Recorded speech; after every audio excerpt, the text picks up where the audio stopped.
Danny Williams, lledu'r chwarae at Redmond. Redmond ceisio cymryd y bel ac parhau fe ymlaen disgyn i Luke Brennan. Brennan heibio i Wilson. Wilson yn ei atal am rhywfaint. Leo Smith. Gwaith hyfryd gan Leo Smith. Ar ergyd gan Leo Smith. Dyna chi gol gan Leo Smith. Dod tu fewn i Kai Whitmore a crymanu y bel yn gelfyd heibio i Zach Jones yn y gol. Smith, chwilio am Hudson, ond mae bel yn canfod cefn y Rwyd. A dwi'n ama na gol i Rwyd ei hun ydy hi. Oddi ar Tybone. Ac yn anffodus i Hwlffordd, bel yn canfod cefn y Rwyd. Daniel Hawkins, chwipio honna tuag at y canol. Tuag at Lee Jenkins, a mae Lee Jenkins wedi canfod cefn y Rwyd. Y croesiad i mewn gan Daniel Hawkins yn berffaith ar ben Lee Jenkins. Os y lecyn obaith yma i'r ymwelwyr. Bol cam i fyny. A Brobl yn rhoi ti yng ngornel isa Rwyd. Cic rydd hyfryd gan yr eilydd. Dim gobaith i Zach Jones yn y gol. Owen, cyffyddiad llac ganddo fo. Cyfle'r Seintiau wrth ymosod. Ben Clark, Ryan Brobl tu allan iddo fo.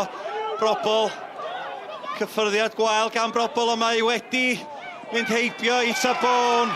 Ac mae Ryan Brobl munuda ar ôl sgorio ei gol gyntaf am y tymor. Wedi rhwydo ei ail. O'n i'n meddwl bod Brobl wedi mynd â hi rhy bell. Nath adfer y sefyllfa yn wych. Redmond chwilio am pasg ar y postyn pella. Ac mae Ryan Brobl wedi cael ei hat-trick am y pnawn. Pasg yn penio ei nôl i'r canol. A Ryan Brobl yn penio 5 gol y Seintiau Newydd. Well, Ryan, talk about an impact substitution. Must be happy with your afternoon today. Yeah, that's what he's obviously the Sarge should have been coming on, just go on and try and obviously impact the game, and to come on and score a hat-trick, it's always nice, isn't it? Everything we talked about in the dressing room half-time goes out the window within 5 minutes. We concede from a set piece. We'd given them one just before that as well. And then, in fairness to the boys, I thought they had a 15-minute spell where they were really, really good. Passed the ball well, which we know we can do. Created opportunities, got a goal from a set piece, and then we just implode again, which is extremely frustrating.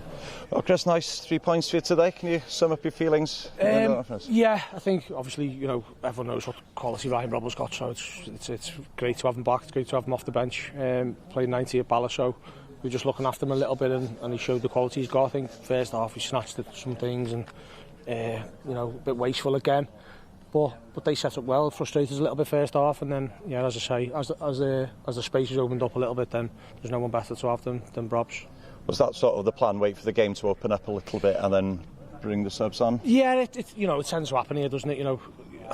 The teams have come, they don't want to give anything away early doors.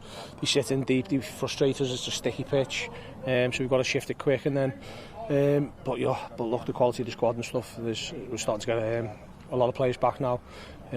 So yeah, it's only good towards the end of the game when we can freshen things up with 2 or 3 decent subs. Clarkey coming on as well.